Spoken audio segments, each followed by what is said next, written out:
আল্লাহ রসুল বলছে নাফরমানের কবর রাইখা যখন ফেরেশতা চলে যাবে, কবর ডান পাশের মাটি তারে একটা চাপ দিবে বাম দিকে, বাম দিকের মাটি এক ডান দিকে।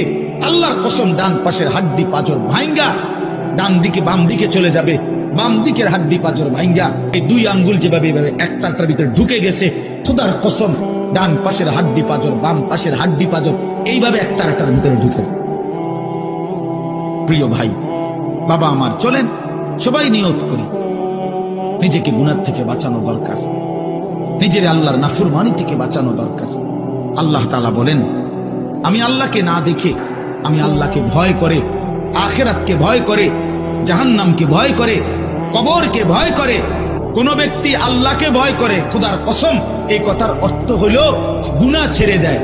যে গুনাহ ছেড়ে দেয় সে আল্লাহকে ভয় করে, যে আল্লাহকে ভয় করে সে গুনাহ ছেড়ে দেয়। কোন নাফরমান আল্লাহকে ভয় করে না, আল্লাহকে ভয় করলে গুনাহ করতে পারে না।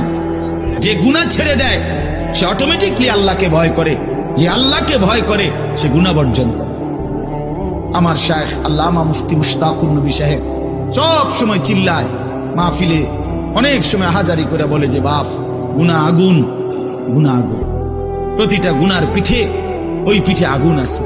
নারীর প্রতিটা বেপর্দা দৃশ্যের মধ্যে খোদার কসম আগুন জ্বলে, ওই সিনেমার নর্তকীর শরীরে আগুন জ্বলে, ওই নায়িকার শরীরে আগুন জ্বলে, মোবাইলের ওই অস্থির ছবির মধ্যে আগুন জ্বলে, মদের আড্ডায় আগুন জ্বলে, জুয়ার আড্ডায় আগুন জ্বলে, সুদের টাকায় আগুন জ্বলে, ঘুষের টাকায় আগুন জ্বলে, বেপর্দা নারীর শরীরে আগুন জ্বলে। ওইটা রূপ না, ওটা আগুন, ওটা জাহান্নাম।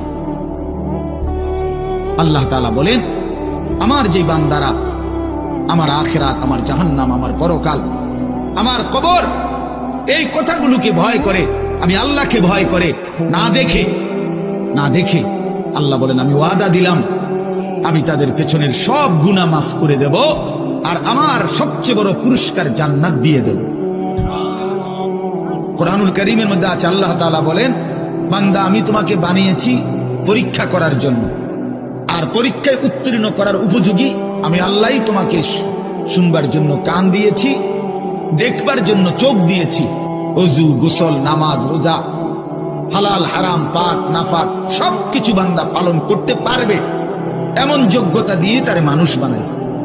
মানুষ হইবার পরে, মুসলমান হওয়ার পরে কেউ যদি বলে আল্লাহর এই হুকুম পালন করা আমার পক্ষে সম্ভব না, তাহলে এটা হইতে পারে তুমি ছাগল, তুমি গরু ছাগল ছাড়া আর কিছু না, তুমি মূলত হাইওয়ান, মূলত তুমি নিজের মানুষ এই পরিচয় ভুলে গেছো।